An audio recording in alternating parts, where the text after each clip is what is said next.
Surah ini diturunkan pada waktu malam. Kalau kita belajar ilmu ulumul Quran, konteks turun satu-satu surah atau ayat siang atau malam, surah ni turun pada Rasulullah pada waktu malam. Dan surah ini turun selepas surah Al-Hijr.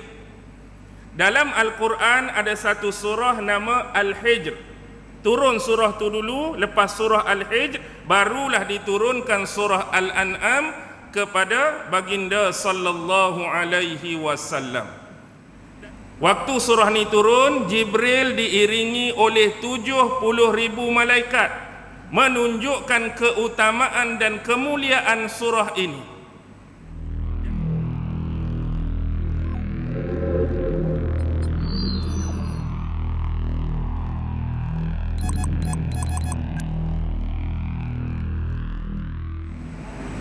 أعوذ بالله من الشيطان الرجيم بسم الله الرحمن الرحيم السلام عليكم ورحمة الله وبركاته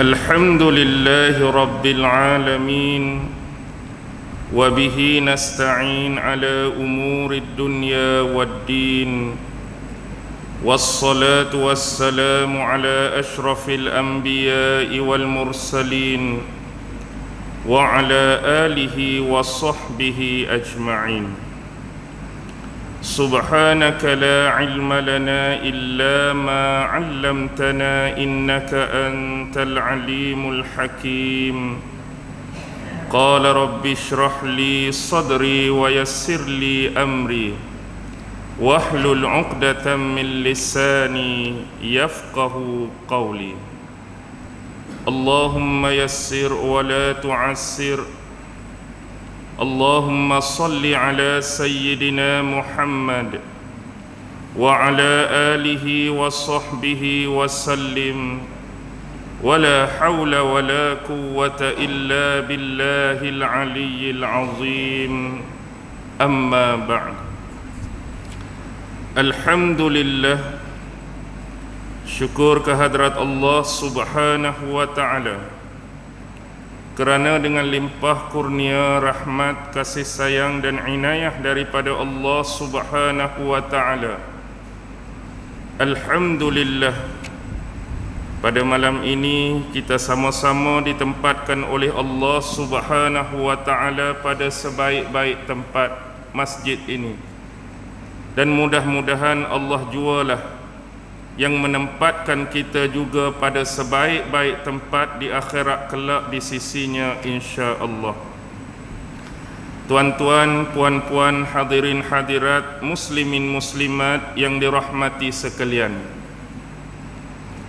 Berbekalkan masa yang ada, marilah sama-sama kita membaca, merenung, menghayati dan mentadabbur sepotong ayat yang difirmankan oleh Allah subhanahu wa ta'ala di dalam surah Al-An'am, merujuk ayat yang ke-6 yang mana Allah subhanahu wa ta'ala berfirman, A'udzu billahi minasyaitonir rajim, Alam yarau kam ahlakna min qablihim min qarnin makkannahum fil ardi ma lam numakkil lakum wa arsalna as-samaa'a 'alayhim midrara wa ja'alna al-anhara tajri min tahtihim فأهلكناهم بذنوبهم وأنشأنا من بعدهم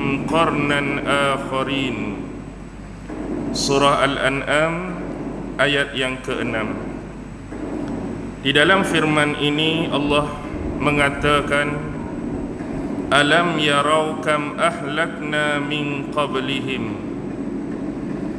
Tidakkah mereka memerhati dan memikirkan berapa banyakkah daripada generasi-generasi umat manusia yang terdahulu sebelum daripada mereka, yang telah kami hancurkan, yang telah kami binasakan. yang mana generasi tersebut telah kami teguhkan kedudukan mereka di atas muka bumi, yang mana keteguhan tersebut tidak kami berikan kepada kamu. Wa arsalna as-samaa'a 'alaihim midrara, dan kami mencurahkan ke atas mereka daripada langit hujan yang turun mencurah-curah. Wa ja'alnal anhara tajri min tahtihim, dan kami menjadikan sungai-sungai itu mengalir di bawah mereka. Fa ahlaknahum bizunubihim, dan kami telah hancur dan binasakan mereka kerana dosa-dosa mereka, maksiat-maksiat yang dilakukan oleh mereka kepada Allah Subhanahu wa ta'ala. Wa ansha'na min ba'dihim qarnan akharin, dan kami cipta dan gantikan selepas mereka dengan generasi yang lain ataupun generasi yang baru. Surah Al-An'am ayat yang ke-6.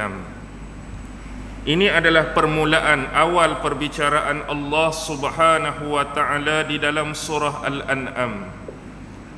Ada baiknya sebelum kita memulakan perbahasan dan penafsiran berkaitan dengan ayat ini, kita mengambil sedikit ilmu, sedikit informasi berkaitan dengan muqaddimah surah Al-An'am.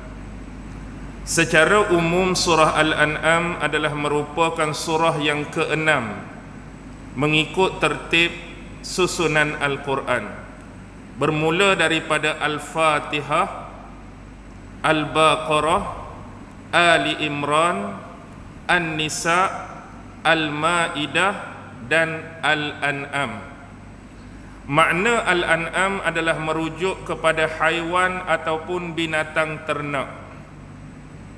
Al-An'am, haiwan atau binatang ternak. Dia adalah jamak daripada kalimah na'am.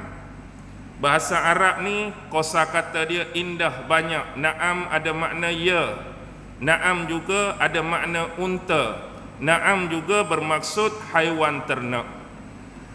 Baik, apakah hubungan penamaan surah ini dengan isi-isi kandungan surah Al-An'am? Secara umum surah Al-An'am dia nak menceritakan satu golongan yang sesat. Siapakah golongan sesat yang dimaksudkan, yang Allah nak bagi tahu kepada kita dalam surah Al-An'am? Iaitu golongan musyrikin. Manusia-manusia yang mempersekutukan Allah Subhanahu wa ta'ala, melakukan jenis-jenis kesyirikan, sama ada dari sudut akidah mereka ataupun kesyirikan dari sudut perbuatan dan amalan-amalan mereka. Tetapi lebih awal Allah menempatkan 3 golongan yang sesat lebih awal sebelum datangnya surah Al-An'am.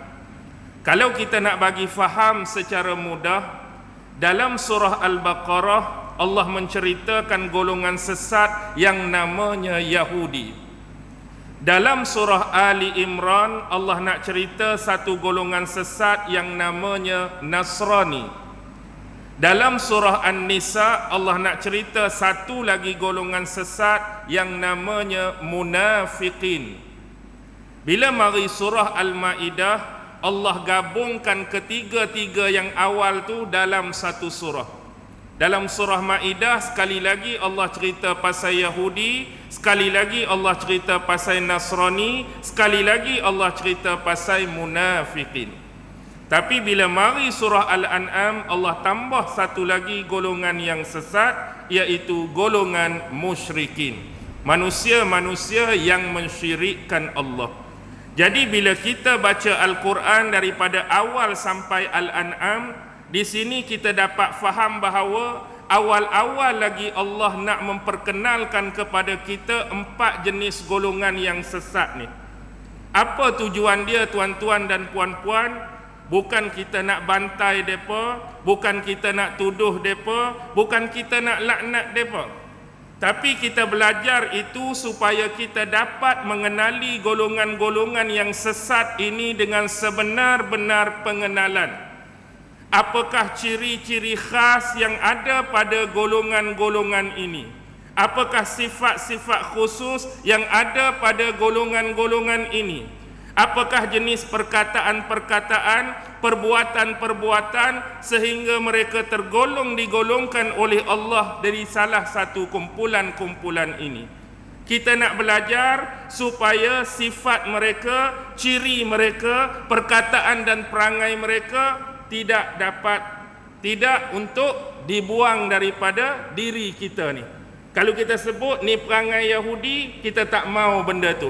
Kalau kita sebut ni PL perangai orang Nasrani, kita tak mau benda tu ada dengan kita. Ni sifat orang munafik, kita tak mau sifat tu ada pada kita. Ni sifat orang yang mensyirikkan Allah, kita tak mau benda tu ada pada kita. Tu tujuan kita belajar. Okey. Surah Al-An'am ni adalah surah yang diturunkan kepada Rasulullah sallallahu alaihi wasallam. Di mana? Di Mekah. Ini adalah surah Makkiyah. Dari awal Baqarah surah Madaniyah, Ali Imran surah Madaniyah, An-Nisa surah Madaniyah, Al-Maidah surah Madaniyah. Tapi bila masuk surah Al-An'am, ni adalah surah yang pertama, yang paling besar adalah surah Makkiyah yang mempunyai 165 ayat. Ada berapa? 165 ayat. Bila waktu turun surah ni kepada Rasulullah, secara umum surah ni turun kepada Rasulullah setahun sebelum berlakunya peristiwa hijrah Nabi Muhammad ke bumi Madinah. Waktu dia bila? Setahun sebelum hijrah Nabi. Jadi maklum bagi kita, Nabi berada di Mekah, berdakwah dan mentablilkan wahyu dan risalah Allah ni 13 tahun. Setahun sebelum hijrah bermaksud waktu ayat ni turun pada surah ni turun pada Nabi, dah hampir lebih kurang 12 tahun dah Nabi duk berdakwah. 12 tahun dah Nabi nak mengajak mereka kepada jalan kebenaran. Pelbagai cara, kaedah, teknik Rasulullah cuba untuk motivatkan diri mereka, ajak kembali kepada Allah, ajak kembali kepada bentuk ketaatan dan penyembahan yang sebenar, ajak kembali kepada ibadah yang sebenar. Hampir 12 tahun. Tetapi penerimaan mereka tetap sama. Dalam tempoh 12 tahun tu jugalah mereka sering melawan Rasulullah. Mereka sering menentang Rasulullah. Mereka sering menuduh Rasulullah. Mereka sering memaki, mencaci Rasulullah dengan pelbagai tuduhan dan labelan dan dakwaan yang tak sepatutnya ada pada batang tubuh baginda sallallahu alaihi wasallam. Tuan-tuan, kalau ambil perkiraan tahun, tempoh 12 tahun ni bukan pendek, bukan singkat bagi seorang pendakwah.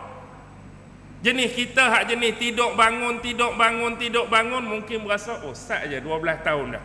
Tapi jenis orang berdakwah pada jalan Allah ni bukan pendek, ni bukan singkat.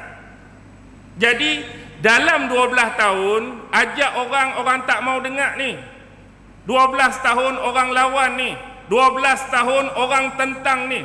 Kita hari ni sebagai perbandingan, ada ustaz-ustaz, ada penceramah-penceramah mungkin baru 2-3 tahun baru berceramah, mungkin ada 4-5 tahun baru berceramah. Dan beza dia, kita 2-3 tahun ke, kita 4-5 tahun ke, hak duk depan kita ni macam ni. Ustaz habaq apa pun senyap semua. Ustaz habaq apa pun senyum semua. Ustaz habaq apa pun angguk semua. Cuba bayangkan saya main sini, habaq tu lawan dah. Habaq tu tentang dah. Habaq tu maki dah. Habaq tu caci dah. Habaq tu label macam-macam dah. Kalau ini berlaku bukan kata 12 tahun. Tak ada 2 minggu saya belah dah masjid ni. Tak boleh jadi ni ibadur rahman ni. Mari duk ngangau mulut dah. Start je nak cakap dah. Start je nak terkam dah. Fed up dah aku. Putus asa dah aku. Kita. Tapi ni amanah. Ini misi tanggungjawab yang perlu dilakukan oleh Rasulullah. Dalam hati, jiwa dan perasaan Rasulullah. Kalau boleh nak semua orang masuk Islam, memeluk Islam. beribadah kepada Allah, melakukan ketaatan kepada Allah dengan cara yang sebenar, dengan cara yang paling betul.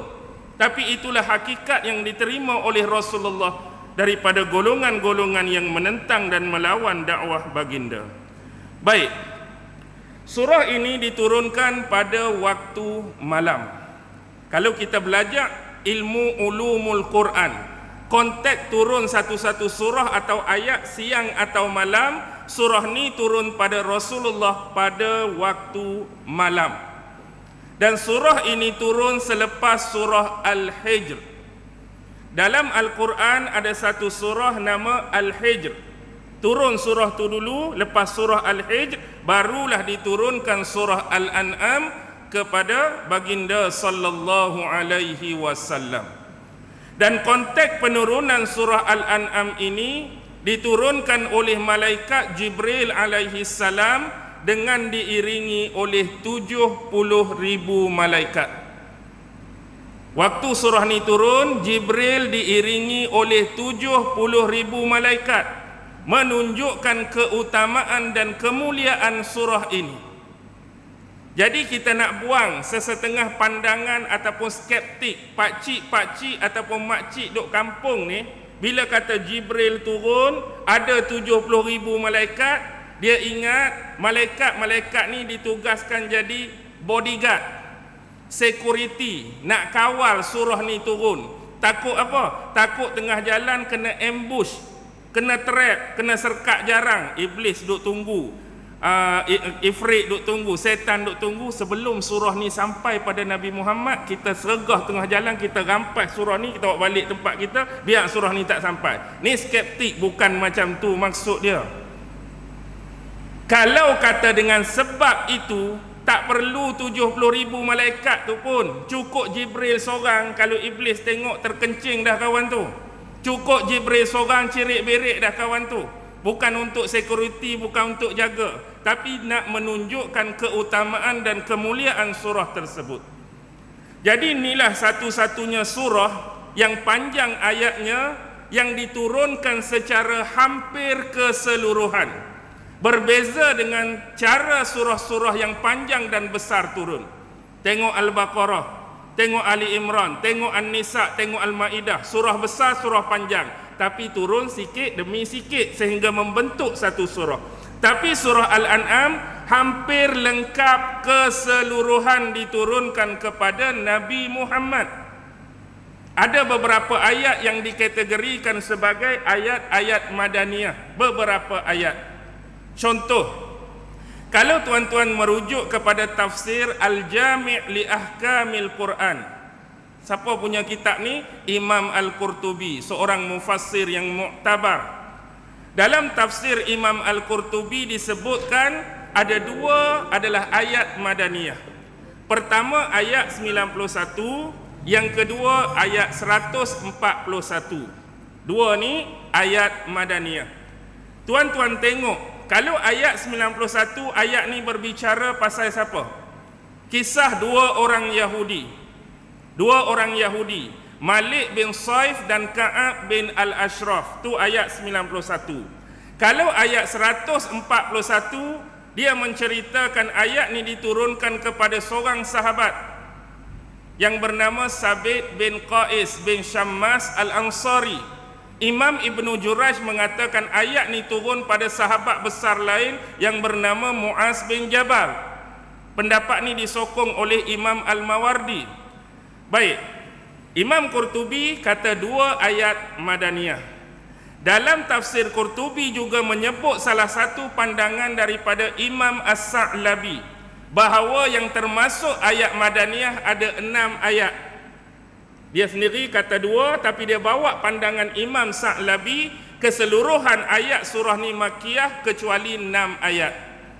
Tapi cukup berbeza bilangan ini bila kita buka muqaddimah tafsir Ibnu Katsir. Bila tuan-tuan rujuk tafsir Ibnu Katsir, dalam tu kata ada 9 ayat madaniyah. Lagi jauh perbezaan. Hak asal 2, Sa'labi kata 6. Dalam muqaddimah Ibnu Katsir ada 9 ayat. Bagi orang biasa-biasa cukup dengan jumlah. Bagi orang-orang yang talib ilmu, pelajar, dia tak cukup dengan jumlah. Kami bukan setakat nak tahu jumlah, kami nak tahu ayat mana 9 yang dikatakan ayat Madaniyah. Pertama ayat 20, yang kedua ayat 23, yang ketiga ayat 91, yang keempat ayat 93, yang kelima ayat 114, yang keenam ayat 141. 7, 8 dan 9 dia berderet 151, 152, 153. Kalau ada siapa tulis saya ulang. 20, 23, 91, 93, 114, 141, 151, 152, 153. Ni dalam muqaddimah tafsir Imam Ibnu Katsir ada 9 ayat. Baik, hak lain tu keseluruhan turun di Mekah. Dalam muqaddimah yang sama juga ada satu riwayat daripada Imam Sufyan As-Sauri, daripada Imam Lais, daripada Syahru ibnu Hausyab, daripada Asma binti Yazid. Ini seorang sahabiah. Asma menceritakan surah ini diturunkan kepada Rasulullah pada waktu malam hampir keseluruhan. Dan keadaan Rasulullah pada waktu surah ini diturunkan, Rasulullah berada di atas tunggangan seekor unta. Dan orang yang memegang tali kendalian, tali kekang unta itu adalah dia sendiri. Rasulullah duduk atas unta, Asma binti Yazid waktu tu pegang tali kendalian unta. Dan nak habaknya kemuliaan surah ini turun dan beratnya, seolah-olah gambaran yang dia bagi, bila surah ni turun hampir-hampir saja mematahkan tulang-tulang unta tersebut. Nah, habak beratnya proses penurunan wahyu kepada Rasulullah sallallahu alaihi wasallam. Okey, jelas setakat ni ke laju sangat? Ke laju sangat boleh? Okey. Seterusnya, surah Al-An'am boleh kita bahagikan kepada dua bahagian. Pertama ialah ayat 1 sampai ayat 117. 1 sampai 117 Allah menceritakan tentang akidah-akidah yang syirik. Hak jenis kepercayaan, hak jenis keimanan, hak jenis akidah yang ada unsur syirik 1 hingga 117. Manakala bahagian yang kedua 118 sampai akhir 165 Allah menceritakan bentuk-bentuk amalan-amalan yang syirik. Hak bahagian pertama bab akidah yang syirik, yang kedua amalan-amalan dan perbuatan yang kita sekiranya melakukan hal tersebut boleh jatuh pada lembah kesyirikan. Baik. Surah ini juga dikenali dengan dua nama lain. Pertama kita sebut surah Ayyamillah. Surah Ayyamillah. Yang kedua surah Alaillah. Apa dia surah Ayyamillah? Maksud Ayyamillah ialah hari-hari Allah. Apa dia pula hari-hari Allah ni? Adakah sama macam kita Ahad, Isnin, Selasa, Rabu, Khamis, Jumaat, satu Ahad? Sunday, Monday, Tuesday? Tak, bukan tu maksud dia. Surah Ayyamillah, hari-hari Allah, merujuk kepada mana-mana ayat di dalam Al-Quran yang Allah menceritakan tentang sejarah ataupun peristiwa yang pernah berlaku kepada umat-umat terdahulu. Tu maksud dia. Merujuk kepada umat-umat sebelum Nabi Muhammad sallallahu alaihi wasallam. Contoh umat Nabi Nuh, umat Nabi Hud, umat Nabi Saleh, umat Nabi Ibrahim, hak sebelum Nabi Muhammad. Yang mana sifat yang ada pada umat tersebut mengalami isu dan kes yang sama sebagaimana dihadapi oleh Nabi Muhammad pada waktu dan ketika tu. Nabi Muhammad waktu tu berdakwah, ditentang, ditolak.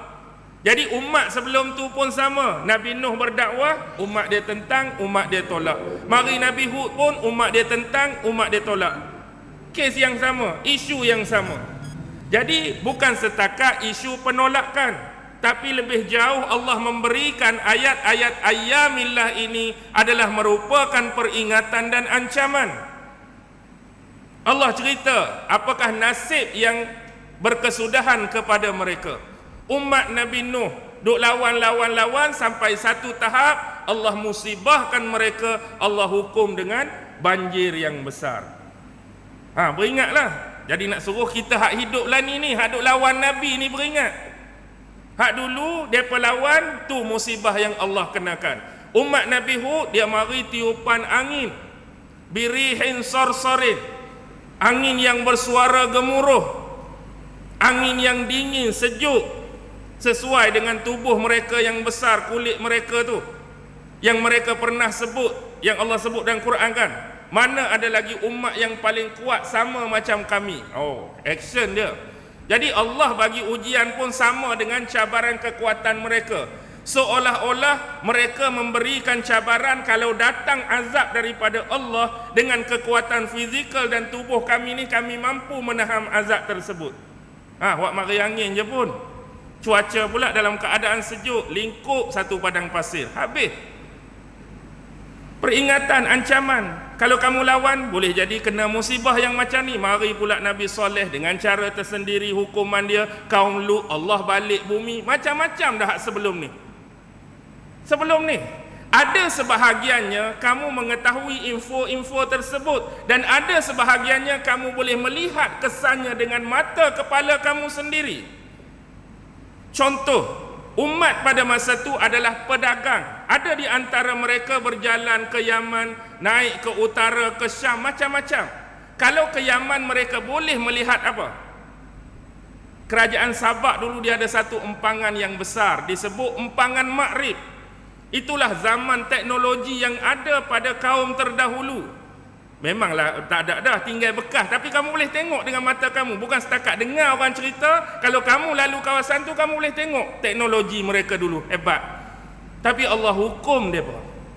Kamu naik kono, kamu boleh tengok tinggalan kaum Ad, kamu boleh tengok tinggalan kaum Samud. Kan dalam satu hadis pernah menceritakan Rasulullah dan beberapa sahabat pernah melewati tempat kaum Samud itu diazab.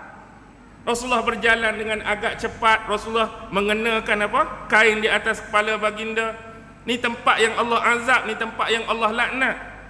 Mereka boleh saksikan tempat tu. Kaum Samud di Petra, tempat-tempat diukirkan gunung-gunung tu. Ada lagi tinggalan sejarah.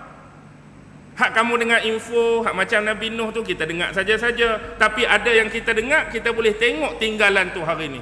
Inilah peringatan dan ancaman. Tak berasa ke diri kita ni buat benda-benda, contoh yang melibatkan kesyirikan dan penentangan kepada Allah, takut dan gerun dengan benda-benda macam ni. Kalau yang kedua disebut surah Ala-Illah. Surah Ala-Illah bermaksud nikmat-nikmat kurniaan, pemberian-pemberian Allah. Ini termasuk dalam konteks ayat-ayat Makkiyah yang nak mengajak tauhid kepada Allah. Bila Allah nak memperkenalkan diri dia, antaranya ialah melalui nikmat-nikmat tu. Nak suruh orang kenal dia. Ni aku Allah, Tuhan kamu yang menciptakan kamu. Sebelum kamu meminta sesuatu daripada aku lebih awal mengurniakan apa yang tak terfikir oleh kamu. Sejak kamu dalam kandungan ke, contoh bila kamu lahir ke, contoh bila kamu bayi membesar, macam-macam nikmat yang kamu boleh tengok, yang kamu boleh lihat pada diri kamu sendiri, pada alam semesta, pada dunia ni, pada langit, pada tu, pada ni. Sebab Allah nak memperkenalkan diri dia, supaya kita ni bertauhid kepada dia. Jadi banyak ayat-ayat yang berupa nikmat daripada Allah Subhanahu wa taala. Okey, jelas nak bagi mudah faham. Baik. Ada 3 perkara penting dalam surah Al-An'am. Baik, yang pertama, satu, dia semua ada 7. Setiap 3 tu ada 7, yang kedua ada 7, yang ketiga ada 7. Jadi yang pertama ialah dalam surah ni Allah nak menceritakan 7 bentuk-bentuk kekeliruan dan kesamaran yang dikemukakan oleh musyrikin Mekah kepada Rasulullah sallallahu alaihi wasallam, dan dijawab satu persatu oleh Allah kekeliruan dan kesamaran tersebut. Okey, Itu yang pertama. Yang kedua, dalam surah ini juga Allah mengajarkan kepada kita 7 cara, 7 kaedah, 7 teknik bagaimanakah cara yang terbaik untuk menyampaikan ilmu daripada Al-Quran ni. Hak mana ilmu-ilmu yang ada dalam Al-Quran ni, Allah bentangkan 7 cara bagaimana kita nak sampaikan dengan cara yang paling baik kepada orang lain. Baki lagi, kalau kita tak mau guna 7 cara tu, tak ada masalah. Kalau kita ada kaedah sendiri, teknik sendiri, hak tu harus digunakan. Mungkin depan saya ni ada golongan guru kan? Ada tak golongan guru? Cuba angkat tangan sikit. Seorang ni ke cikgu? Allah. Kalau malu nak angkat tangan, nak habaq. Kalau kita nak buat RPS, rancangan pengajian harian tu, tekan kaedah tu, saya ingat beratus dah lah ni. Nama round robin lah, nama tu. Semua ni kalau buka balik, round robin tak ada, M2P tak ada, semua tak ada ni. Tapi harus dah nak guna, harus. Sebab itu adalah gaya, kaedah dan cara kita nak berinteraksi dan tackle murid dalam kelas. Untuk nak bagi poin dan tajuk tu sampai pada murid, hang gunalah kaedah apa pun, janji sampai. Keharusan mengguna tu. Tapi dalam ni nak habaq, Allah nak sebut 7 cara yang paling baik untuk kita bagi penyampaian tersebut. Dan yang ketiga, 7 sebab kenapa musyrikin Mekah masih tetap tegar dan keras dengan kekafiran mereka. 7 sebab. Pasal apa? Nabi duk habaq pun tak dengar, Nabi buat habaq pun duk lawan. Apa yang jadi hati mereka ni keras? Ada 7 benda yang tertampan sehingga tak boleh menarik mereka kepada keimanan. Itu antara 3 yang mengandungi 7 yang penting. 9-7 minit. Boleh faham dah tu mukaddimah? Nak masuk ayat pula ni. Okey, ni baru masuk ayat. Alam yarau kam ahlakna min qablihim min qarnin. Alam yarau, tidakkah mereka ni merujuk pada siapa? Golongan tadilah. Mereka ni, tidakkah mereka, yakni golongan-golongan musyrikin di Mekah tu. Ayat ni khusus diturunkan untuk mereka. Tetapi dalam ruang lingkup secara umum, ayat ini boleh diguna pakai bagi sesiapa yang mempunyai ciri-ciri dan sifat sama seperti mereka dulu. Bayangkan kalau hidup di zaman kita ni, ciri-ciri yang ada pada musyrikin zaman Nabi, sifat-sifat yang ada pada zaman Nabi tu duk ada lagi dekat umat pada hari ini. Ayat ni boleh diguna pakai secara umum, tetapi khususnya untuk musyrikin pada masa itulah. Okey. Ya raw. Apa beza kalau kita bahasa Melayu ni bila sebut lihat, pandang, ada beza tak? Contoh, saya memandang, saya melihat. Apa perbezaan dia? Bagi kita rasa sama tak? Saya memandang, saya melihat. Bagi kita sama. Tapi bahasa Arab ni ada nazar, pandang. Yarau, pandang. Tapi nazar ni lebih kepada pandang saja-saja. Pandang, tengok benda tu. Tapi kalau yarau, kamu pandang, kamu fikir, kamu renung. Ada beza. Kalimah tu walaupun kita sebut pandang, melihat. Yarau ni bukan setakat kamu perhati ya, kamu fikir, kamu renungkan benda tu. Biar masuk sampai sini. Kam ahlakna min qablihim min qarnin. Berapa banyakkah daripada generasi umat-umat sebelum kamu ini yang telah kami hancurkan dan kami binasakan. Di sini Allah guna kam. Kalau kita belajar ilmu nahu, kam ni dia jadi apa? Dia berada pada position dan kedudukan nasab. Dia akan jadi maf'ul muqaddam. Maf'ul muqaddam bagi kalimah alam yarau ke maf'ul muqaddam bagi kalimah ahlakna. Dia akan jadi maf'ul bagi kalimah ahlakna. Hak selepas dia tu. Kam ahlakna bukan maf'ul bagi alam yarau. Why? Sebab lafzul istifham. Kam tu lafaz istifham, sama sekali tidak boleh beramal dengan perkara ataupun perkataan sebelumnya. tapi dia hanya boleh beramal dengan perkataan selepasnya. Kam, nak poin dia, ahlakna, generasi yang kami binasakan tu poin dia.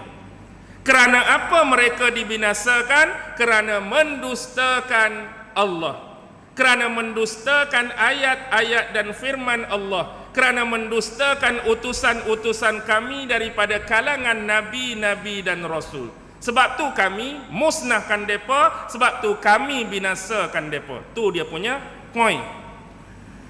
Baik. Min qarnin. Apa maksud qarnin? Qarnin.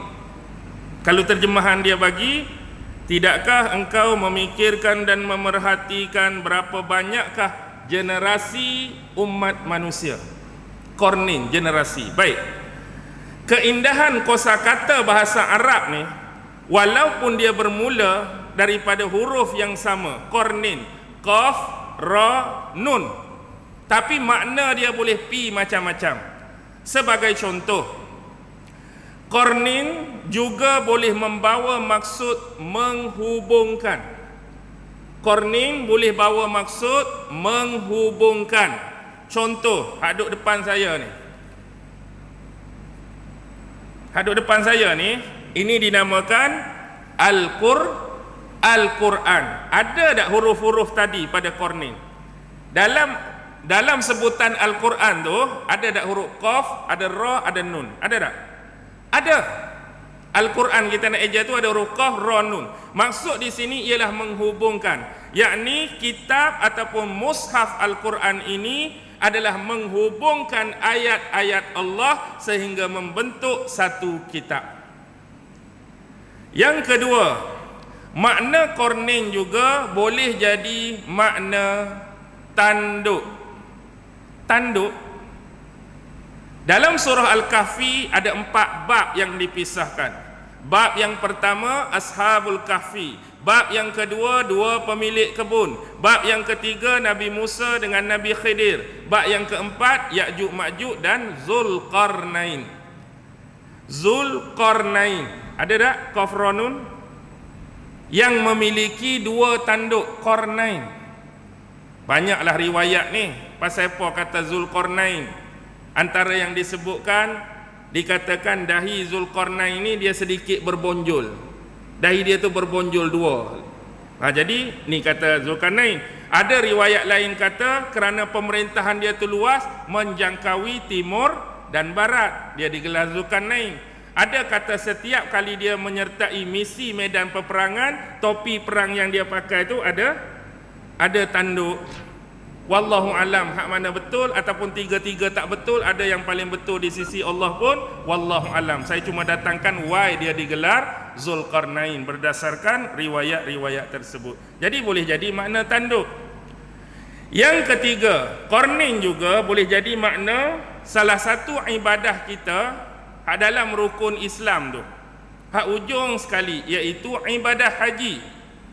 Kita kan sebelum nak pi haji ni, nak pi umrah.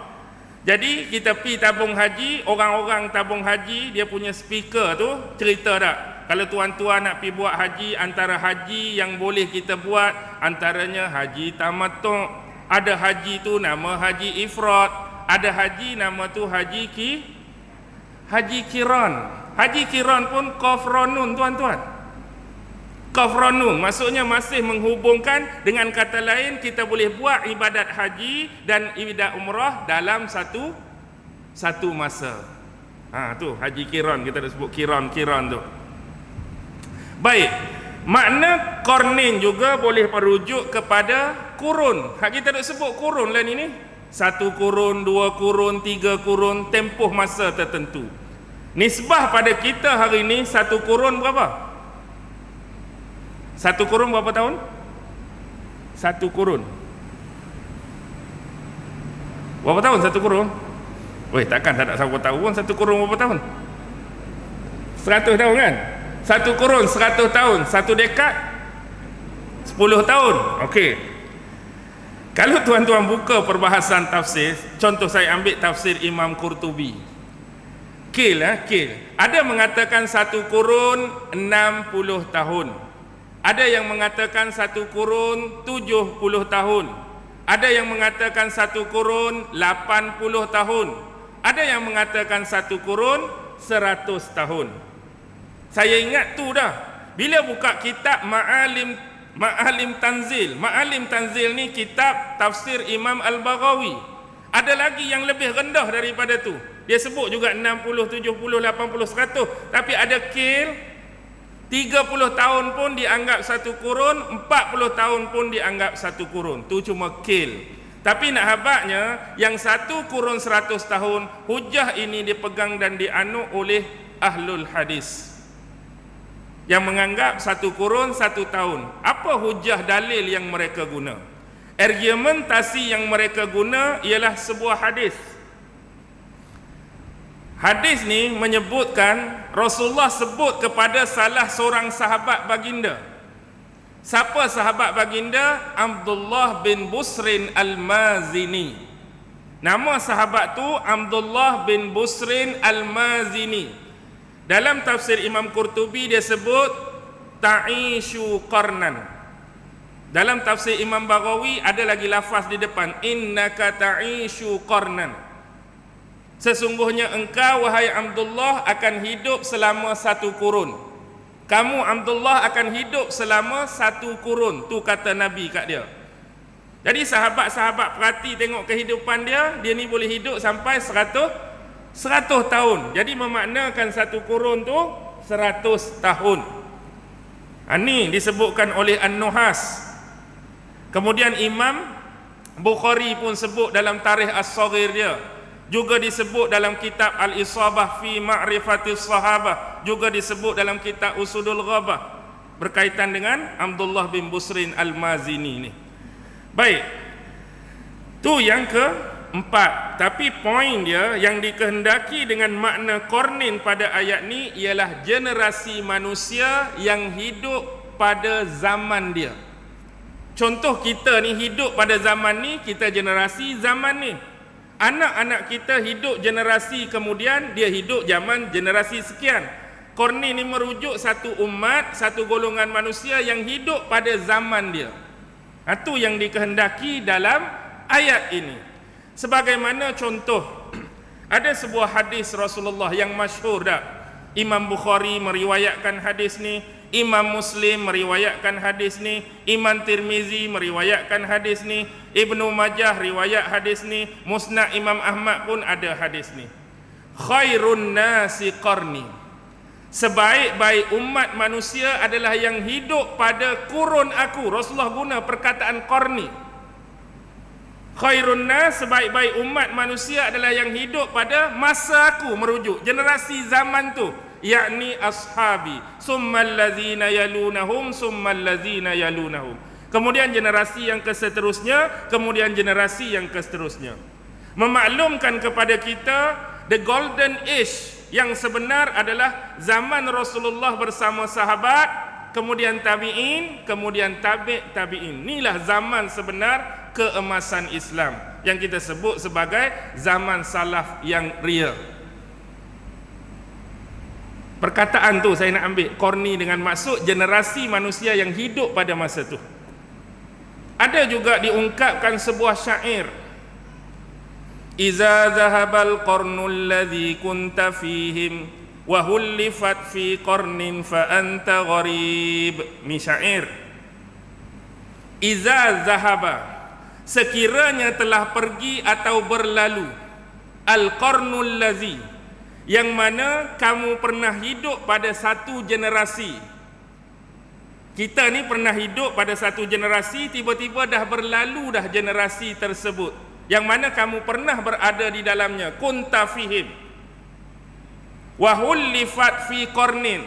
Kemudian kalau ditakdirkan umur kamu dipanjangkan oleh Allah, kamu hidup pula pada generasi yang keseterusnya, fa anta gharib, kamu akan dianggap oleh manusia-manusia pada generasi seterusnya kamu seperti seorang yang asing. Nak faham macam ni? Lan ini kita hidup generasi kita ni, tiba-tiba seorang demi seorang meninggal dah. Kita ni umur panjang hidup lagi, masuk generasi seterusnya. Jadi kita ni akan dianggap orang asing pada generasi keseterusnya. Kalau tak faham lagi, tak faham lagi. Contohlah generasi tok kita. Generasi tok kita hidup dengan kawan-kawan dia dulu dalam satu kampung. Tapi bila masa berlalu, seorang demi seorang kawan-kawan tok kita habis dah, termasuk tok kita pun.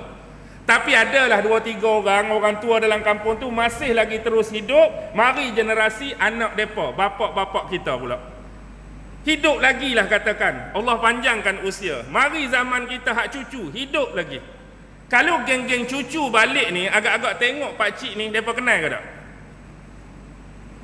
Hak kawan tok dia dulu kenal tak? Kita boleh tanya pula, ada kau pakcik ni? Tak pernah nampak pun, siapa dia ni? Kebetulan kita tanya siapa tu, kemungkinan dia hak buka kampung ni dulu, kita je tak kenal. Dia dah jadi orang yang tak dikenali, orang asing pada generasi seterusnya kalau umur dia tu panjang. Siapa yang ungkapkan syair ni? Tak ada siapa tahu. Setengah kan kalau kita ungkap Amru bin Qais ke Nabirah ke. Tapi disebutkan oleh Ibnu Manzur dalam kitab dia Lisanul Arab, muka surat 3609, tak ada tokoh atau personaliti dinisbahkan kepada penutur syair ni. Jauhari pun sebut benda yang sama dalam kitab As-Sihah dia, buka jilid ke-6 2108 tu juga tak dinisbahkan siapa penutur kepada syair ni. Tak tahu, tapi syair ni menggambarkan kalimah al-qarn. Dia sebut qarn tu maknanya generasi. Qarn saja pun habis berapa minit dah. Tak apa, nak bagi faham. Maksud nak di sini generasi yang hidup pada zaman dia. Makkannahum fil ardh, yang madahal generasi tersebut suatu ketika dulu kami telah teguhkan kedudukan mereka di atas muka bumi. Kami pernah teguhkan kedudukan mereka di atas muka bumi, malam numakkil lakum, yang mana keteguhan tersebut kami tidak berikan pada kamu.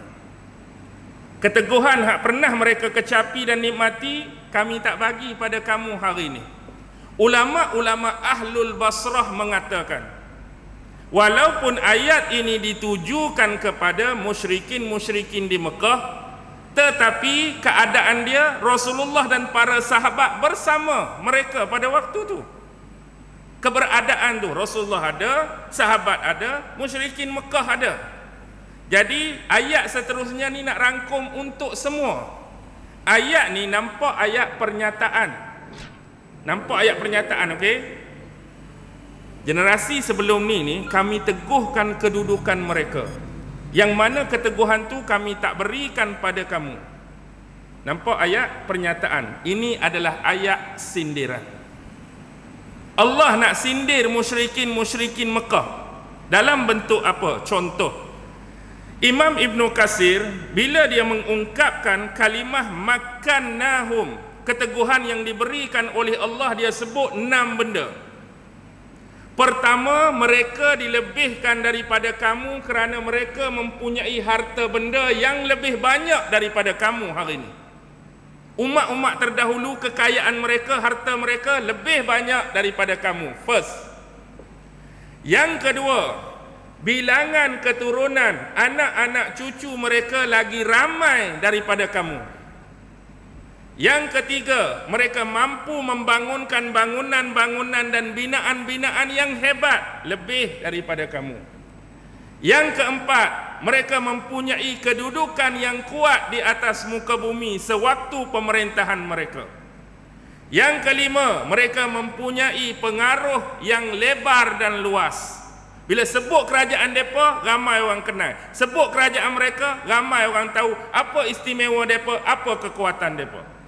Yang keenam, mereka mempunyai bilangan bala tentera dan logistik peperangan yang lagi hebat dan besar dari kamu. Ini disebutkan dalam tafsir Ibnu Katsir berkaitan dengan kami teguhkan kedudukan mereka. Tapi dalam tafsir yang lain dia ada 2 penambahan selain 6 yang disebutkan, iaitu mereka dikurniakan Allah umur yang lebih panjang daripada kamu hari ini. Umat dahulu umur panjang-panjang, ratus-ratus tahun tu biasa. Berapa umur? 200, orang tak terkejut. Berapa umur? 300, orang tak terkejut. Kalau lah ni Berapa umur ustaz? 220. Pensan tak orang? Muka macam 60 tapi 220. Umat dulu biasa ratus-ratus. Dan satu lagi diberikan tubuh-tubuh yang kekar, bertenaga dan besar banding dengan body size kamu pada zaman hari ini. Jadi kalau kita kumpul dah ada 8 dah. Hebat tak ada apa? Hebat. Kamu hari ini ada apa? Kamu hari ini ada apa nak dibandingkan dengan mereka? Contoh zaman Nabi Nuh. Bila Allah memerintahkan Nabi Nuh buat kapal. Nabi Nuh buat kapal kat mana? Kat mana Nabi Nuh buat kapal? Atas bukit kan? Sepatut standard orang buat kapal, nak buat kapal kat mana? Secara biasa. Kat mana orang buat kapal? Tepi-tepi sumber air, tepi laut ke, tepi sungai ke. Kan kita tengok kapal-kapal besar nak launching tu semua. Hari ni hak tak menggunakan sumber kayu macam sampan kapal dulu pun, hak besi hari ni semua buat tepi laut nak launching tu. Tapi Nabi Nuh kerana buat di satu tempat yang agak terasing dan tak terfikir oleh mereka, maka tuduhan kepada Nabi Nuh apa? Gila. Gila ke apa Nabi Nuh ni? Ni buat ayat sendiri ni. Gila ke apa Nabi Nuh ni bina kapal dalam hutan? Orang bina kapal tepi sumber air. Baik. Perkataan macam ni, perkataan orang yang ada pengetahuan tentang teknologi perkapalan atau langsung tak pernah kenal kapal sebelum ni. Tuan-tuan boleh bayang tak? Apa ni duk bina kapal atas ni? Orang bina kapal macam ni. Orang yang cakap macam ni, dia sudah faham teknologi pembinaan perkapalan atau pertama kali baru nak tengok orang buat kapal? Hak mana? Memang dah ada ilmu tentang perkapalan. Kalau orang yang tak kenal kapal baru terang, dia tak akan takwil, dia tak akan bla bla bla whatever. No, kamu nak buat apa ni dengan kayu, dengan paku contoh. Kami tak pernah tengok pembinaan macam ni. Tu orang tak tahu langsung. Maksudnya dia dah tahu pasal kapal. Teknologi mereka dah tinggi. Mereka mampu bina kapal. Kamu musyrikin Mekah hari ni, apa binaan yang kamu dah buat?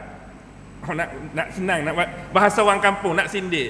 Mereka boleh tengok teknologi. Kamu ada apa ini? Nak lawan aku, nak sombong aku, apa banding kamu dengan mereka? Apa lebih kamu? Kapal besar mana dah kamu pernah buat? Berapa biji sampan dah? Tak ada pun. Jadi nak sombong buat apa? Sindir dah tu. Makan dalam. Kalau orang terasa, patut terasa dah tu. Contoh umat Nabi Hud. Umat Nabi Hud nama apa? Kaum Ad. Tu imam kita subuh-subuh pun selalu baca surah Al-Fajr. Alam tara kaifa fa'ala rabbuka bi'ad iram zatil 'imad allati lam yukhlaq misluha fil bilad. Tidakkah kamu melihat bagaimanakah Tuhanmu memperlakukan kepada kaum Ad? Iram zatil 'imad. Iram tu nama bandar kota raya mereka yang mewah. Al-imad dipenuhi dengan tiang-tiang yang besar, tiang-tiang yang gagah, tiang-tiang yang hebat. Tengok dia punya teknologi pembangunan dah hebat. Allati lam yukhlaq misluha fil bilad. Yang tidak pernah didapati di mana-mana tempat, mana-mana negeri sebelum pada tu melangkaui kehebatan mereka. Hebat. Kamu hari ni berapa tiang dah naik? Contohlah nak buat bahasa kampung. Nak lawan aku ni, nak lawan Muhammad, tak mau dengar Muhammad ni, berapa putung tiang dah naik? Berapa binaan dah kamu buat? Berapa piramid dah ada kat sini? Nak nyembang. Tak terasa ke tuan-tuan? Kalau kita kena sindir lagu ni. Dah nak tunjuk kita kaya apa, orang tunjuk 14 biji kereta, orang tunjuk 14 biji kapal layak. Kita motor tak ada, apa tak ada, terasa. Tengok orang ada tu, ada ni. Hang apa pun tak ada, nak sombong tang mana? Tengok kaum Samud. Peninggalan di Petra tu kan. Petra hak boleh pahat buat rumah. Kamu berapa biji gunung dah kamu pahat? Aku duk tengok Gua Hira duk lagu tu je, contohlah ni nak buat ayat. Aku tengok Jabal Nur pun duk lagu tu je. Bukit tu pun lagu tu, tak ada kata pahat pi buat apa. Berapa biji dah ada? Tak ada pun. Nak sombong tang mana? Tak terasa lagi kah musyrikin Mekah? Mari pula umat zaman Nabi Ibrahim, mari pula umat zaman Nabi Musa, tengok Fir'aun, piramid tu, piramid ni, macam-macam teknologi. Zaman Nabi Yusuf ada kincir air, kamu ada apa? Bukan kata kinci air, nak dapatkan sumber air pun tak ada kamu ni. Orang lain rumah besar-besar, bangunan tinggi-tinggi, kamu hak jenis Arab Badui duduk dalam kemah jaga kambing je. Kamu hak duduk padang pasir tu duduk dalam kemah je. Tengok orang bangunan besar-besar, nak sombong tang mana? Kalau hak duduk di bandar pun rumah dibuat daripada tanah liat. Depa tiang roman, tiang yang berukir, gambar tu gambar ni macam-macam lah depa. Kamu tak ada apa pun. Sindir tu sindir. Okey. Faham ke tak tu? Faham tak? Jadi kalau nak dibandingkan dengan mereka, memang kamu tak ada apa-apa.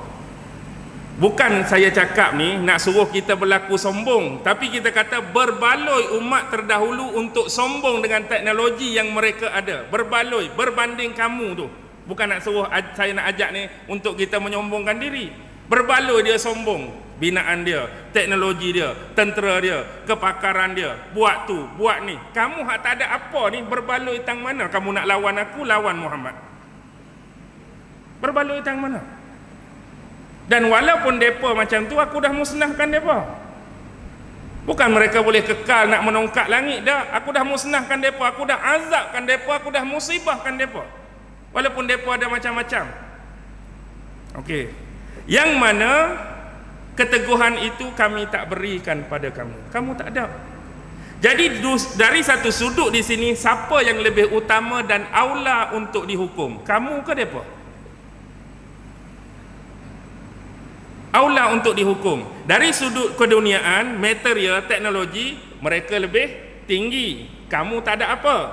Dari sudut Nabi yang ada di hadapan kamu sekarang yang bersama kamu lebih mulia dibandingkan ketimbang dengan Rasul-Rasul sebelum ni. Kamu dahlah satu hal nak banding dengan mereka, tak ada apa. Nabi hak duduk dengan kamu tu, hak ni paling mulia berbanding dengan hak lain. Kalau aku nak azab, hak mana agak-agak? Mereka ke kamu lebih utama aku nak azab? Tak nampak lagi perkaitan tu. Jadi siapa yang lebih utama untuk diazab? Kamu lah. Kamu.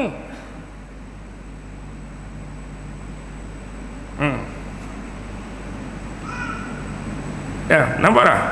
Okey. Terus sambung Tak apa ke lebih-lebih masa ni? First time datang kan? Lepas ni kalau kata ustaz, lepas ni setengah jam je ustaz, 40 minit, biarlah lepas ni. Ni biarlah saya balon dulu. Wa arsalna as-samaa'a 'alaihim midrara, dan kami menurunkan daripada langit ke atas mereka midrara, hujan yang air dia turun mencurah-curah. Midrara ni kalau dalam Ibnu Katsir dia kata turun secara berangsur-angsur. Midrara ni turun dalam kadar yang banyak. Midrara ni turun sewaktu hajat diperlukan kepada air tu. Macam-macam makna.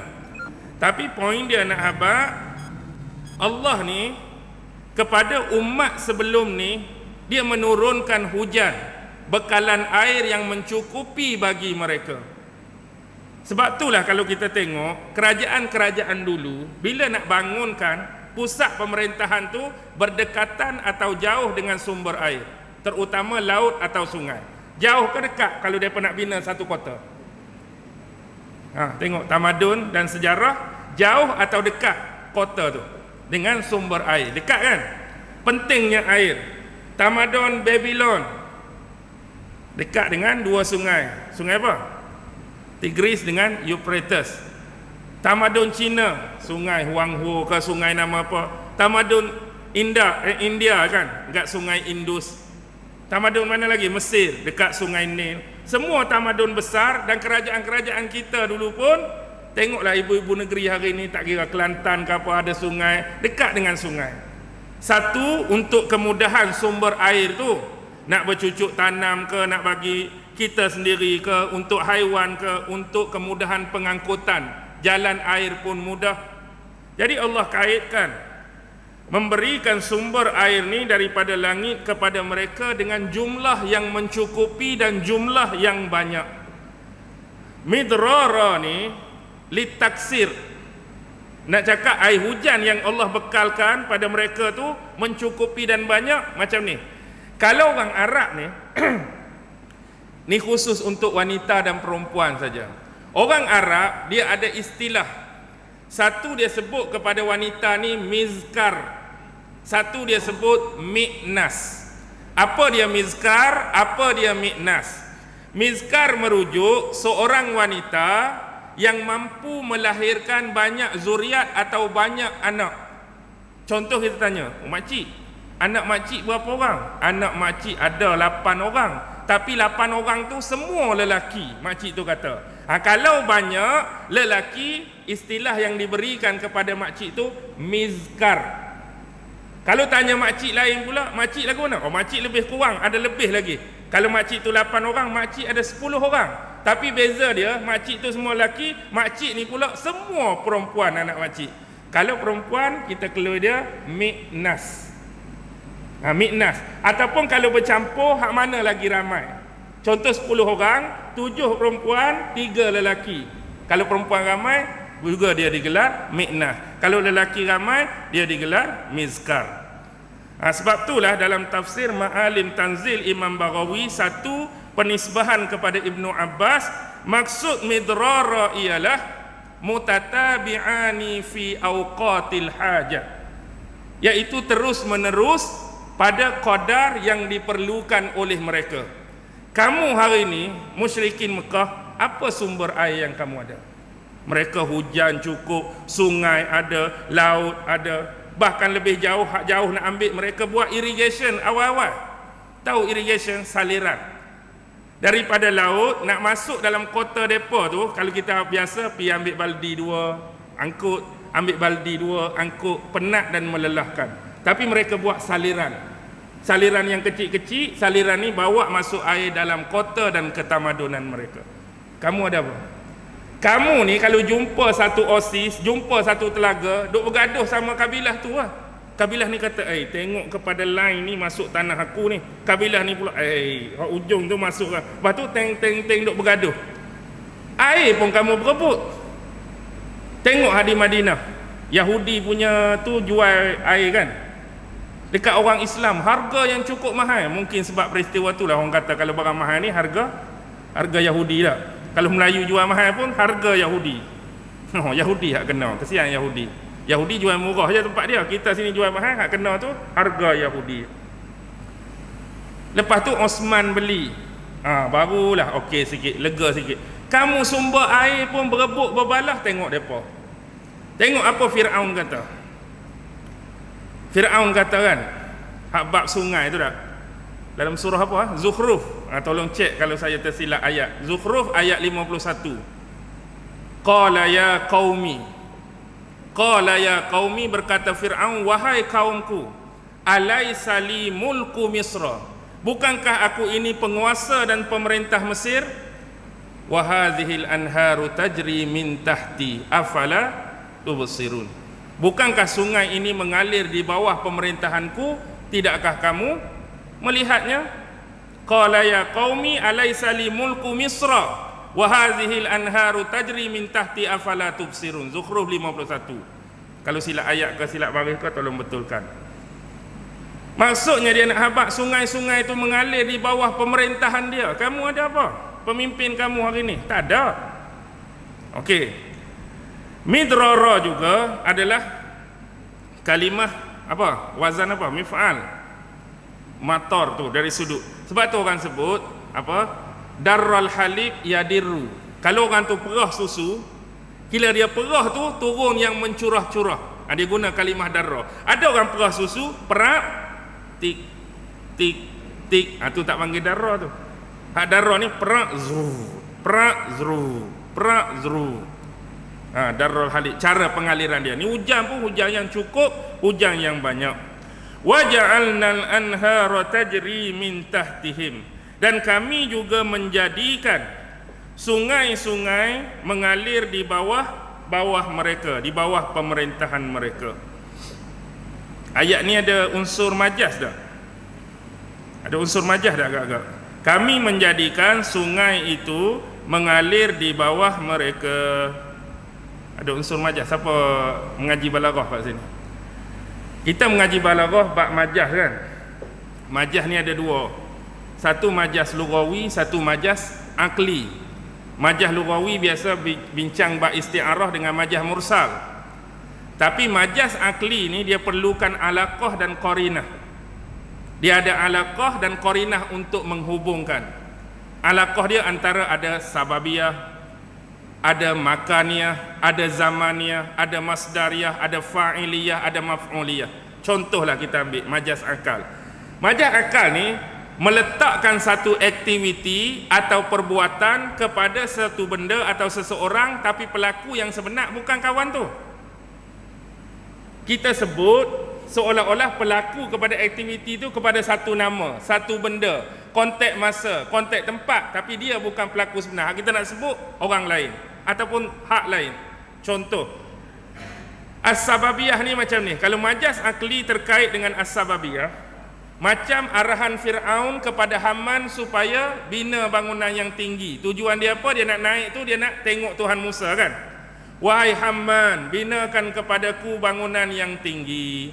Perintah daripada Fir'aun kepada Haman. Jadi ayat tu poin dia tuju pada Haman. Haman dianggap sebagai pembina bangunan tinggi tersebut. Haman, nama Haman disebut, tetapi hakikat yang sebenar, siapa yang bina bangunan tu? Siapa yang bina? Nama Haman, kita kata, oh Haman, kamu buat bangunan untuk aku ya? Ya baik, aku akan buat. Bila bangunan tu naik, nama diguna nama Haman. Tapi hak sebenar, siapa yang bina bangunan tu? Hak sebenar, Haman tu Tok Mandur. Haman tu pegawai yang menyeliakan operasi. Hak betul-betul buat kuli-kuli, hak tu lah betul-betul buat bangunan tu. Tapi naik tak nama kuli di sini? Tak naik. Haman bukan dia nak bancuh simen pun. Dia duk bancuh-bancuh, pacak, pasang-pasang. Dia tak buat pun.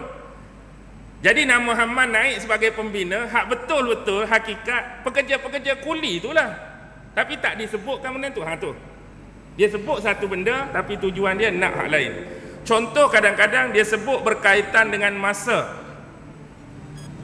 Ni syair ke apa saya lupa. Dia sebut naharus saimu betul ke? Naharul mu'min saimun walayaluhu qaimun. Naharul mu'min saimun.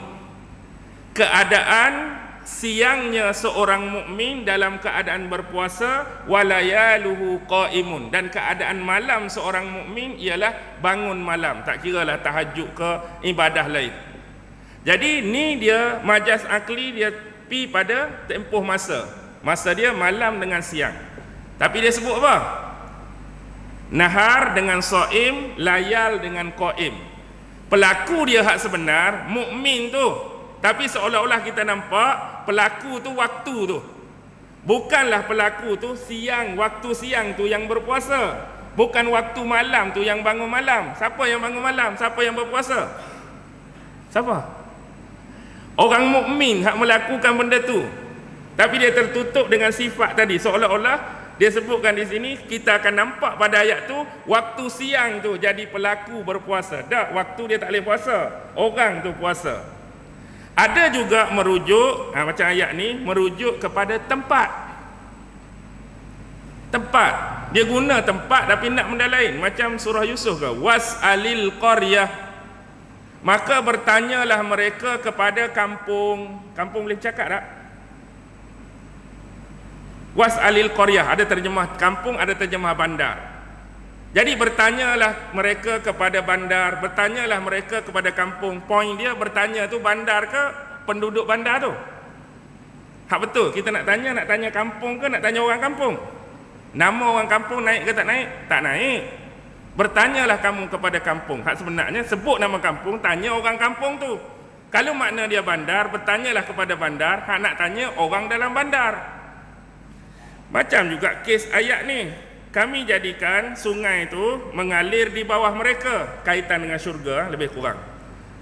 Dijanjikan oleh Allah kepada manusia-manusia yang beriman dan bertakwa, tak kira lelaki, tak kira perempuan, dalam syurga kelak mengalir di bawahnya sungai-sungai. mengalir di bawahnya sungai-sungai. Poin di sini dia guna perkataan sungai tu. Hak betulnya poin dia nak apa? Poin dia nak apa? Poin dia hak mengalir tu bukan sungai. Hak mengalir tu air hak duduk dalam sungai tu. Jadi dia guna sungai yang mengalir. Sungai tu seketul tu dia tak boleh mengalir sungai tu. Sungai tu ni sungai, dia tak boleh pergi kot tu, tak boleh pergi kot ni. Hak mengalir tu sungai ke air hak duduk dalam sungai. Ni kata majaz tu. Air hak duduk dalam sungai. Macamlah selalu nak mudah faham lagi hak kita sebut macam ni. Oh, makcik Limah dah meninggal dah, makcik Limah. Pasal apa makcik Limah meninggal? Aksiden. Pakcik Ding pula, pakcik Ding kencing manis. Bahasa harian kita. Pasal apa meninggal? Aksiden. Pasal apa ni? Tapi pelaku sebenar kepada kematian mereka siapa? Naik tak nama Allah? Tak ada. Kita kata aksiden. Kita dah faham bahasa tu. Ini termasuk majaz. Pasal apa? Kencing manis. Di sebalik tu hakikat kematian mereka, Allah ambil nyawa mereka dah sampai masa. Tapi kita tampan pada benda ni. Macam apa? Aksiden. Kencing manis. Jantung. Tu. Itu majaz lah. Okey. Fa'ahlaknahum bizunubihim. Dan kami telah binasakan mereka akibat dosa-dosa yang dilakukan oleh mereka. Apa dosa mereka? Tadilah mendustai Allah. Kadang-kadang ada sampai tahap menafikan kewujudan Allah dan pencipta, menafikan ayat-ayat Allah, menentang nabi-nabi dan utusan Allah. Tapi akhirnya ada macam-macam ni, kami dah binasakan mereka. Sebab antaranya yang mereka buat ialah melakukan kesyirikan kepada Allah dan mengabaikan syariat ke atas mereka. Mereka buat syirik kepada Allah, lepas tu ada peraturan-peraturan yang diberitahu pada mereka, mereka tak buat benda tu. Mereka mengabaikan perintah dan syariat tu.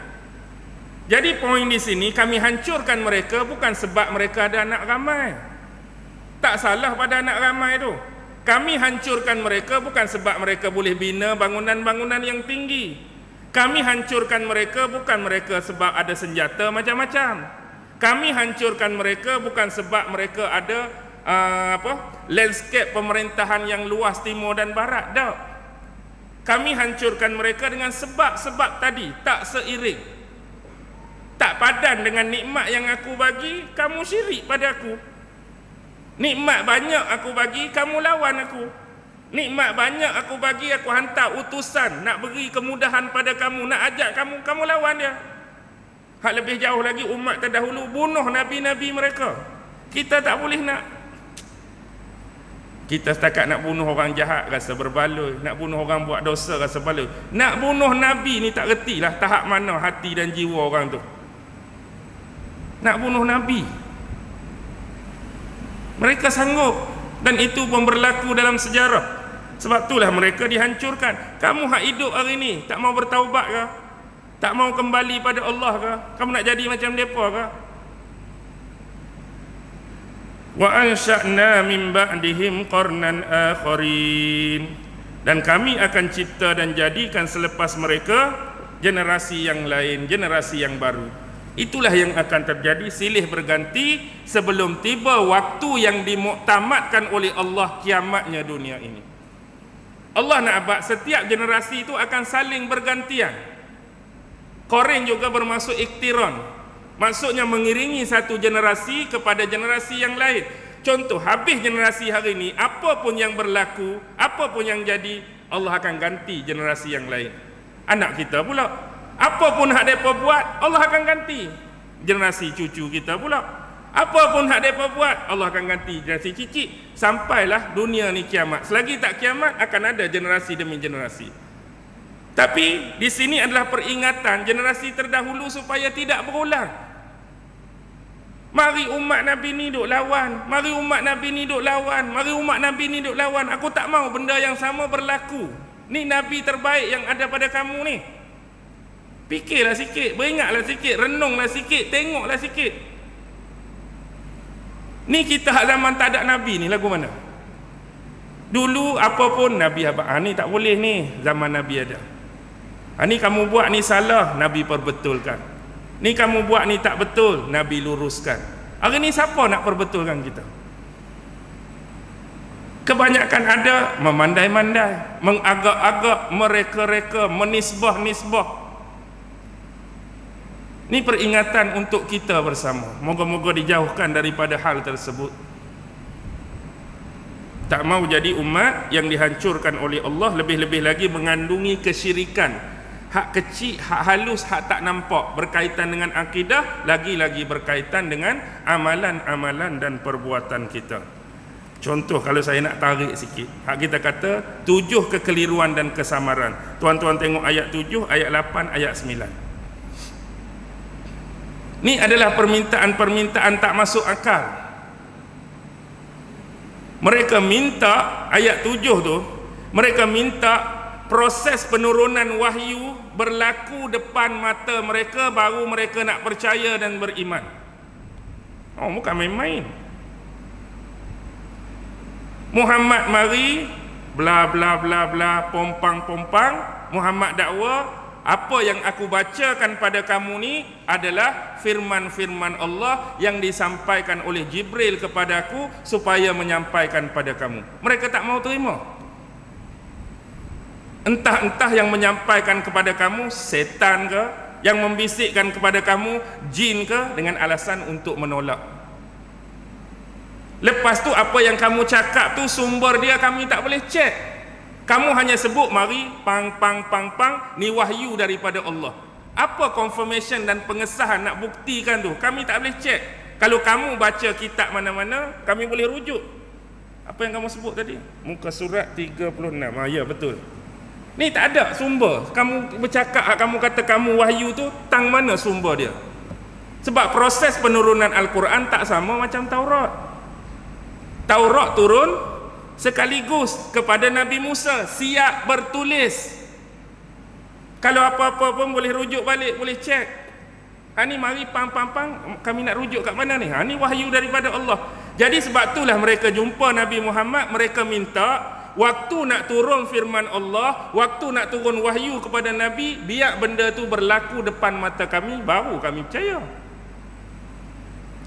Tahap tu dia pun minta. Dari sudut litera dan zahir nampak baguslah, nak sumber bukti. Oh, bagus ni musyrikin Mekah ni. Dia tak percaya kalau cakap-cakap, dia nak tengok turun depan depa. Kan ni? Apa dia? Walau nazzalna alaika kitaban fi qirtasin falamasuhu bi aidihim.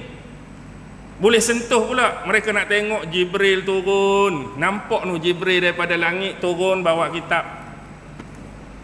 Jibril duk turun dah, bawa kitab. Lepas tu Jibril mengesahkan pula bahawa aku adalah Jibril, utusan dan malaikat daripada Allah. Inilah kitab yang kamu minta tu, yang siap tertulis pada lembaran dan helaian kertas. Ini adalah sah dan terbukti daripada Allah, dan Muhammad ini adalah sebenar-benar pesuruh Allah. Barulah kami beriman. Sampai tara tu. Tapi nak tara tu tak? Falamasuhu bi aidihim. Tak cukup. Sebab kalau benda tu berlaku depan mata kami, mungkin kami disihir oleh Muhammad. Tengok kredit dia. Inilah idrakul basari ila idrakul bashar. Dia tak berhenti pada capaian penglihatan. Mungkin kalau kita minta macam tu kat Muhammad, dia guna kuasa sihir dia guna manipulasi, dia boleh datangkan gambaran tu. Dia pun contohlah ni. Ni payah ni geng jenis geng viral sekarang dah. Orang nak habaq lagu lain, dia faham lagu lain. Jadi masa dia buat ke kita jadi nampak gambaran tu. Kita ni dah disihir. Nampak Jibril, nampak orang pegang kitab. Tak cukup. Sebab tu dia kait dengan falamasu bi'aidih. Kamu boleh capai dengan panca indera. Mungkin kami disihir ni. Kalau betul kami hak Quran buat turun tadi, bagi kat kami. Bagi macam ni baru puas hati. Kulit dia macam ni, kami boleh belek, kami boleh cek, kami boleh nilai. Sungguh. Kalau setakat tengok lagi, mungkin mata kami dimanipulit. Sampai tahap tu dia nak tolong cek. Apa kebodohan di sini? Tuan-tuan, secara zahir nampak bagus. Kami tak akan beriman selagi penurunan proses Quran tu berlaku depan mata kami. Baguslah kita nampak. Nak bukti.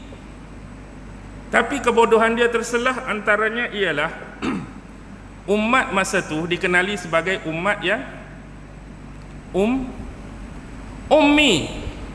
Ummi ni apa dia? Tak erti baca, tak erti menulis. Bahkan Rasulullah dinisbahkan an-nabiyyal ummiyah. Jadi apakah keperluan, apakah faedah, apakah bermanfaat seseorang yang minta satu kitab wahyu daripada Allah yang siap tertulis, sedangkan dia sendiri baca pun tak erti, tulis pun tak erti. Minta nak kitab turun depan mata, bila bagi kitab, hang tu tak erti baca, hang tu tak erti tulis. Apa manfaat minta benda ni? Macam saya, tuan-tuan tahu dah saya tak erti baca, tiba-tiba buat action. Honest, ambil kitab kat saya satu. Kalau boleh hak nipis-nipis tu tak main lah saya, hak jenis tebal-tebal saya. Agak-agak kawan tu nak bagi tak? Memang kita dah dikenali tak erti apa. Tak ada keperluan nak bagi pun. Kecuali atas sebab lain, dia nak ukur sentimeter ke, nak timbang berat gram kilogram ke, tu lain. Ni ambil sembang nak buka, nak baca, nak syarah. Setahu saya kawan tu huruf ni tak erti apa, tiba-tiba minta kita. Tak ada keperluan orang nak bagi. Lepas tu dia minta apa pula? Kesamaran kedua, tengok ayat ke-8. Tak cukup Muhammad seorang, kalau boleh biar turun ke atasnya malaikat, biar ada malaikat seorang lagi. Nak lagu tu pula. Muhammad tu Rasulullah, malaikat pula turun. Jadi apa-apa kalau Muhammad habaq, malaikat boleh confirm terus kat kami. Contoh, ni aku terima wahyu, aku nak sampaikan pada kamu wahyu daripada Allah yang aku terima. Macam mana encik malaikat? Betul tak yang Muhammad baca tu wahyu? Ni contoh. Betul. Aku sebagai malaikat mengesahkan tu adalah benar. Barulah kami boleh beriman. Ada confirmation, ada pengesahan. Nampak kan? Ataupun membantu setiap dakwah Nabi, ataupun sekurang-kurangnya memberi amaran kepada orang yang tak mau beriman. Tadi kamu minta tanya aku benar ke tak benar. Aku dah mengesahkan dia Nabi yang sebenar, wahyu yang dia baca tu sebenar. Kamu tak mau beriman lagi. Aku ni malaikat, nak kenal tak? Sekurang-kurangnya bila ada malaikat bagi ancaman tu, kami jadi takut lah. Kami mesti beriman. Ayat dia punya bagus. Lah sekali beriman ke tak? Tak beriman juga. Hak lagi, dia tak mau terus Nabi Muhammad. Kalau bolehlah kami ni, Muhammad ni manusia macam kami. Rambut sama hitam, duduk sama rendah, berdiri sama, bangun sama tinggi. Kalau boleh, kalau nak lantik Rasul ni, biar dia tu bukan spesies kami lah, hak lagi mulia. Sekurang-kurang malaikat sebagai Nabi untuk kami. Action lagi. Jadi Muhammad sisih tepi dulu sebab manusia macam dia. Allah kata, kalau aku nak lantik malaikat sebagai Rasul, la ja'alnahu rajula. Aku kena buat dia macam seorang lelaki. Aku kena rupakan dia rupa bentuk seorang lelaki.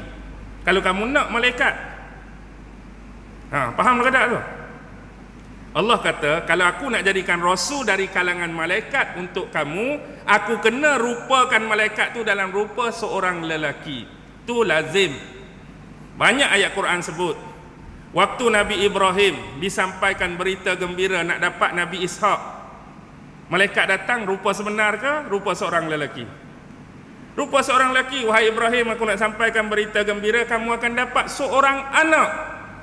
Waktu tu dua-dua, Ibrahim dan Sarah, umur dah berusia lanjut. Sarah pula dikenali sebagai wanita yang mandul. Umur dah tua dah, mandul lagi, tiba-tiba mari berita, kamu akan dikurniakan anak. Tak gembira? Tak terkejut lah? Terkejutlah tuan-tuan. Kita hari ni hak boleh beranak, terkejut. Contoh, ada seorang pakcik umur 95, bawa makcik umur 90. Makcik kamu ni pasal apa? Demam ni. Pi cek-cek doktor panggil. Pasal apa? Saya pun nak kata pun jadi sebuah salah. Makcik mengandung ni. Dak, ni nak habaq, bukan kata mandul. Hak pernah beranak sebelum ni, dengan usia dia 90, doktor kata makcik mengandung. Terkejut beruk kawan tu. Hak tu pun kita terkejut. Hak memang boleh beranak ni, hak memang mandul. Umur pula lanjut. Tak apa. Kami lepas ni nak pergi pada tempat anak saudara kamu. Siapa anak saudara Nabi Ibrahim? Siapa anak saudara Nabi Ibrahim? Yang dia keluar sekali daripada Babylon dulu. Nabi Lut lah. Nabi Lut tu anak saudara Nabi Ibrahim. Tapi hak ni bukan berita gembira dah. Hak ni berita menduka citakan. Kami diutuskan untuk mengazab dah tu. Jumpa Nabi Lut, rupa sebenar ke rupa lelaki? Sampaikan kaum Lut minta tetamu Nabi Lut kan. Oi, handsome-nya mas tetamu hang Nabi Lut. Dia bukan orang Penang sebut hang, saya nak membahasakan. Dia pula minta tetamu Nabi Lut yang sebenar malaikat, dia nak buat kerja terkutuk tu lah. Maryam sewaktu nak sampaikan berita dia akan dapat anak, Jibril datang, rupa sebenar ke lelaki? Lelaki. Hadis masyhur, hadis Jibril, Islam iman Islam, yang berlaga lutut depan Nabi, rupa sebenar ke rupa lelaki? Rupa lelaki. Dalam kes perang, Jibril menyamar seperti seorang sahabat yang bernama Dihyah Al-Kalb. Semua rupa lelaki, itu kelaziman. Jadi kalau kamu nak malaikat, kami akan rupakan lelaki. Allah kata, macam mana keadaan pun kamu akan disamarkan oleh kami sebagaimana kamu disamarkan sebelum ni. Kamu sendiri akan jadi ragu-ragu. Why? Bayangkan, kita kata, ambil hak bukan lelaki. Kalau Allah jadikan malaikat tu sebagai rasul tapi kekal dengan spesies dan pattern malaikat, jenis tak nampak pada mata kasar. Bayangkan, kita ni manusia, malaikat tak nampak pada masa kata, hak dengarnya suara saja. Assalamualaikum warahmatullahi. Siapa yang cakap ni? Sesungguhnya aku inilah malaikat sekian-sekian. Aku adalah nabi dan rasul yang diutuskan oleh Allah sebagaimana permintaan kamu nakkan rasul dari kalangan malaikat. Aku ni, tapi suara sajalah dengar. Tuhan tak tahu ke mana. Agak-agak menyusahkan kamu tak? Susahlah kita ni. Kita nak tanya masalah fiqh ke, kita nak cari nabi kita pun tak tahu duduk mana. Jenis tak nampak kan? Kadang-kadang mungkin duduk depan kita tapi mana nabi ni nak tanya ni? Mana rasul nak tanya ni? Kadang-kadang bunyi duduk aku ada ni duduk menyandak bawah pokok ni, mai sini nak tanya. Dengar suara duduk situ baru boleh pi. Dan kalau keadaan macam ni, dia boleh terdedah kepada penipuan. Contoh kalau syaitan tengok ke, ni peluang. Malaikat tak nampak, aku pun dia tak nampak. Jadi contoh syaitan akan pi, Assalamualaikum, aku ni rasul kamu, padahal syaitan dah tak nampak. Semalam aku tersilap, aku habaq dekat kamu, benda ni haram, sebenarnya benda ni halal. Semalam aku habaq babi tu haram, sebenarnya babi halal. Semalam aku habaq harak tu haram, arak tu halal. Contoh, benda tu boleh jadi. Syaitan nak tipu sebab dia pun tak nampak, setakat suara. Tambah-tambah kalau jumpa dengan Nabi kita pukul 1 pagi tepi kubur. Lalu kebetulan ada orang mati ziarah habis tahlil pun, lalu pukul 12, pukul 1, kebetulan Rasul pun duduk tengah duduk situ. Assalamualaikum, mai mana malam-malam ni? Agak-agak lagu mana? Suara saja. Contoh kita nak bagi mudah faham. Menyusahkan. Kalau kata pula nampak tapi rupa dia yang sebenar, tak dirupakan bentuk lelaki, yang tingginya, yang besarnya, memenuhi bumi. Susah ke senang agak-agak? Kita hak kecil macam semut. Wahai Rasulullah kena dongak, kawan ni pula kena tunduk. Nak buat apa pun payah. Kita pula jadi segan. Aku malulah Rasul baru kita ni, sikit punya besar, sikit punya garang. Kita nak bercakap pun payah. Payahlah berkomunikasi dengan jenis tak sama. Kamu akan cakap macam tu pula. Tadi kamu yang action minta malaikat. Kalau kata malaikat rupa lelaki macam kita, tapi Allah masih kekalkan pattern kemalaikatan dia, juga bermasalah. Sebab malaikat tak makan, tak minum. Peliklah Rasul kita ni. Muka tu lebih kurang kita dah, tapi tak makan, tak minum. Kita ni nak dijadikan hidup dia sebagai sunnah ikutan. Sudahlah kali ni. Lepas tu tak tidur, tak letih. Peliklah sudah kita. Kemudian tak kahwin, tak berketurunan. Kerah dalam kain saja kita ni lagu ni. Faham tu tak? Kita nak jadikan hidup dia tu. Kalau bayangkan tak makan, mampu tak Tuhan bertahan? Dia tak minum, dia beribadah 24 jam. Tak mampu kita nak ikut dia. Jadi menyusahkan kamu pula. Lepas tu time jihad. Jom kita berperang, dah sampai masa berjihad. Dia pula dengan pattern malaikat dia, orang tikam pun transparent, orang tikam pun tak tembus. Kalau lagu ni syok kat dia lah. Dia suruh kita berjihad, dia suruh kita perang. Orang buat apa dia tak jadi. Kita nak mampu pun dia jadi. Kamu cakap macam tu pula. Tak ada dalam tafsir, tak ada dalam tafsir. Ni kita nak bagi faham saja. Tak faham-faham lah. Okey. Itulah yang jadi macam-macam. Ada 4 lagi benda tu. Kalau tuan-tuan baca surah ni, perhati betul-betul, faham betul-betul, insya-Allah dapat sesuatu benda yang berbeza. Jangan sesekali langkau satu-satu ayat sehingga dapat pemahaman yang terbaik. Setengah orang tu dia rasa agak-agak faham, ayat lain dah. Agak-agak faham, ayat lain dah. Biar bagi faham betul apa tujuan satu-satu ayat tu diceritakan oleh Allah dan apa dia punya syarah dan penghuraian serta perbandingan pandangan ulama-ulama tertentu tentang satu-satu ayat. Barulah kita ni ada kepuasan dalam kita menilai ilmu-ilmu yang dibawa oleh ulama-ulama tersebut. 10-6 minit dah, boleh berhenti dah saya kira ni. Cikgu biasalah, lepas ni nak buat RPS pula kan, rancangan pengajar harian esok ni nak balik buat pula. Okey, saya ingat setakat ni dan minta maaf lah kalau saya terlupa tadi depan mukadimah untuk mengucapkan terima kasih kepada pihak masjid, terutama pengurusi dan AJK kerana sudi menjemput saya. Kira jujurnya first time lah ni menjejakkan kaki ke masjid ni dan bagi kuliah di sini. Dan insya-Allah kalau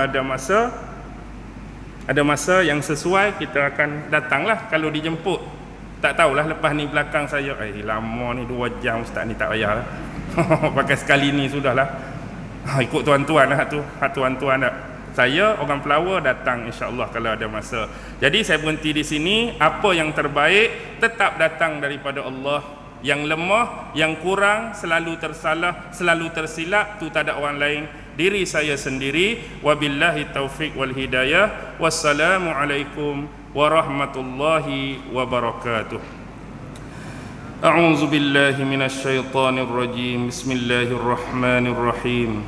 Allahumma innaka ta'lam anna hadhihi al-qulub qad ijtama'at ala mahabbatik waltaqat ala ta'atik wa tawahhadat ala da'watik wa ta'ahadat ala nusrati syari'atik fawasqillahumma rabitataha wa adim wuddaha wahdiha subulaha واملأها بنورك الذي لا يخبو واشرح صدورها بفيض الإيمان بك وجميل التوكل عليك وأحيها بمعرفتك وأمتها على الشهادة في سبيلك إنك نعم المولى ونعم النصير وصلى الله على سيدنا محمد وعلى آله وصحبه وسلم والحمد لله رب العالمين. الله أكبر.